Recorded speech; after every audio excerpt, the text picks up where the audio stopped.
নমস্কার বন্ধুরা, welcome to my channel SB explorer. তো বন্ধুরা, সকলকে জানাই শুভ সকাল। তো আজকের ভিডিওতে কিছু গুরুত্বপূর্ণ বিষয় নিয়ে আলোচনা করতে চলেছি। তো যারা চ্যানেলে প্রথমবার এসেছো অবশ্যই সকলে একটা করে সাবস্ক্রাইব করে দিও। সাবস্ক্রাইব করা সম্পূর্ণ ফ্রি, তাই যারা যারা ভিডিও দেখবে একটা করে সাবস্ক্রাইব করতে কিন্তু কেউ ভুলো না। তো বন্ধুরা, প্রথমেই যে আপডেটটা দিয়ে শুরু করব সেটা হচ্ছে গতকাল আইএসএল এর ম্যাচে এফসি গোয়ার সাথে চেন্নাইন এফসির ম্যাচ ছিল, যে ম্যাচটা কিন্তু এফসি গোয়া 4-1 গোলে চেন্নাইন এফসিকে হারিয়ে দিয়েছে এবং এর ফলে বড় জয় কিন্তু পেয়ে গেছে এফসি গোয়া। এবার ব্যাপার হচ্ছে, গতকালকে তোমরা অনেকেই পোস্ট করছিলে এই যে এফসি গোয়া তারা যেই জিতলো তারা কিন্তু টেবিলের 2 নম্বর স্থানে উঠে এসছে 22 ম্যাচে 45 পয়েন্ট নিয়ে, এবং মোহনবাগান কিন্তু 3 নম্বরে নেমে গেছে। তো এইটা কেন, তো তোমাদেরকে ব্যাপারটা বলে দিই বন্ধুরা।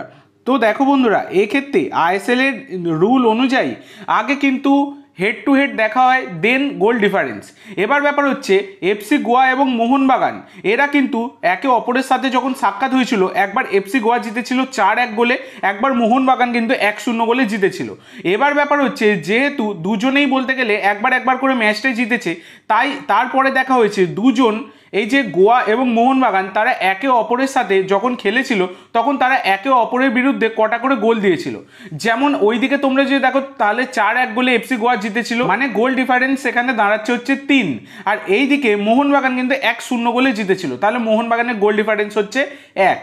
তো এইভাবে কিন্তু এফসি গোয়া কিন্তু আগে চলে গেছে, এইটাই হচ্ছে নিয়ম, সেইটা আমি তোমাদেরকে জানিয়ে দিলাম। তো এই কারণে কিন্তু এফসি গোয়া টপকে গেছে মোহনবাগানকে, কিন্তু আজকে মোহনবাগান যদি জিতে যায় তাহলে মোহনবাগান কিন্তু 1 নম্বরে চলে যাবে এবং তারপরে কিন্তু মোহনবাগান লিগ সিল তারা ঘরে তুলে নেবে। তো এবার ব্যাপার হচ্ছে, এরপরে তোমাদের যে আপডেটটা দিতে চলেছি সেটা হচ্ছে আজকে মুম্বাই সিটির সাথে মোহনবাগানের ম্যাচ রয়েছে, তোমরা সকলেই জানো, সন্ধ্যাবেলা 7:30 থেকে, যেটা একটা সাধারণ লিগ টেবিলের ম্যাচ নয়, এটা হচ্ছে ISL league shield final match. Mohun Bagan জিতলেই লিগ সিল্ড পেয়ে যাবে, আর মুম্বাই শুধুমাত্র ড্র করতে লাগবে, তবেই মুম্বাই কিন্তু লিগ সিল্ড পাবে। এটাই হচ্ছে ব্যাপার। তো মুম্বাইয়ের কাছে ব্যাপারটা সহজ হলেও মোহনবাগানের কাছে সহজ নয়, আমি তোমাদেরকে একাধিকবার আগেই ভিডিওতে জানিয়েছি। তো কেমন হবে দুই দলের সেরা একাদশ তোমাদের সাথে একবার শেয়ার করে দিই। তো মোহনবাগান কিন্তু 5-3-2 ফরমেশনে দল নামাতে পারে।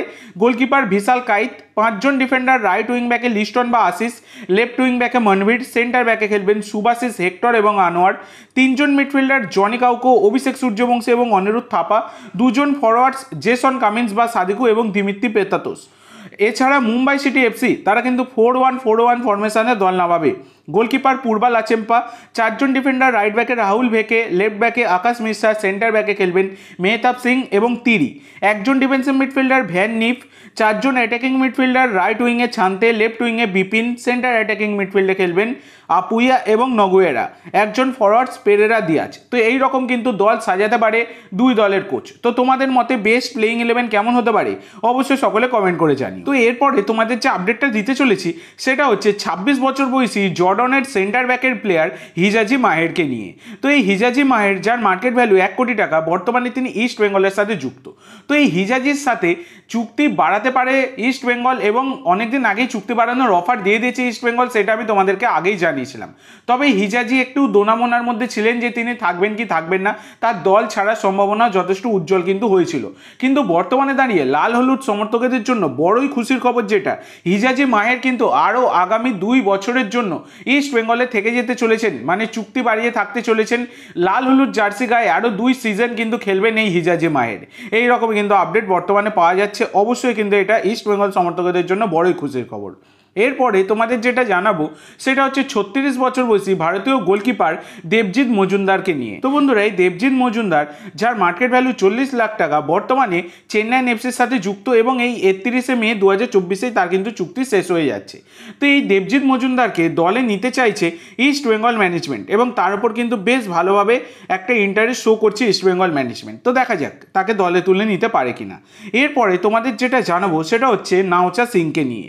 তো বন্ধুরা, কেরালা ব্লাস্টার এফসির এই ডিফেন্ডার নাওচা সিং, তোমরা সকলেই জানো তিনি ইস্ট বেঙ্গলের বিরুদ্ধে ম্যাচে রেড কার্ড দেখেছিলেন, এবং সেই রেড কার্ডের জন্য তাকে 3 ম্যাচের জন্য সাসপেন্ড করা হয়েছে এবং 20,000 টাকা তাকে কিন্তু ফাইন করা হয়েছে এআইএফএফ এর পক্ষ থেকে।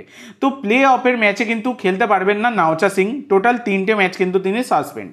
এরপরে তোমাদের যেটা জানাবো সেটা হচ্ছে কেরালা ব্লাস্টারেরই আর একটা খুশির খবর, সেটা বলতে পারো কেরালা ব্লাস্টার সমর্থকদের জন্য, যেটা হচ্ছে তাদের সবথেকে ভরসাজনক বিদেশি আদ্রিয়ান লুনা তাকে কিন্তু রেজিস্টার করিয়ে ফেলেছে কেরালা ব্লাস্টার। তো কেরালা ব্লাস্টারের এই উরুগুয়ান অ্যাটাকিং মিডফিল্ডার তিনি চোটের কারণে তাকে সার্জারি করাতে হয় এবং সেই সার্জারির জন্য তিনি ছিটকে গিয়েছিলেন, তবে তিনি তাকে নিজেকে পুরোপুরি রিকভার করে আবার কিন্তু তিনি ম্যাচের মধ্যে ফিরতে চলেছেন এবং তাকে কিন্তু অলরেডি রেজিস্টার করিয়ে নিয়েছে কেরালা ব্লাস্টার এফসি। তো সম্ভবত প্লে অফের ম্যাচ থেকে কিন্তু এই আদ্রিয়ান লুনা মাঠে ফিরতে পারেন। তো আজকের জন্য এইটুকু বন্ধুরা, ভিডিওটি ভালো লাগলে অবশ্যই লাইক করো, শেয়ার করো, আমার চ্যানেলে প্রথমবার এসে থাকলে চ্যানেলটি সাবস্ক্রাইব করো আর কমেন্ট করে জানাও ভিডিওটি কেমন লাগলো।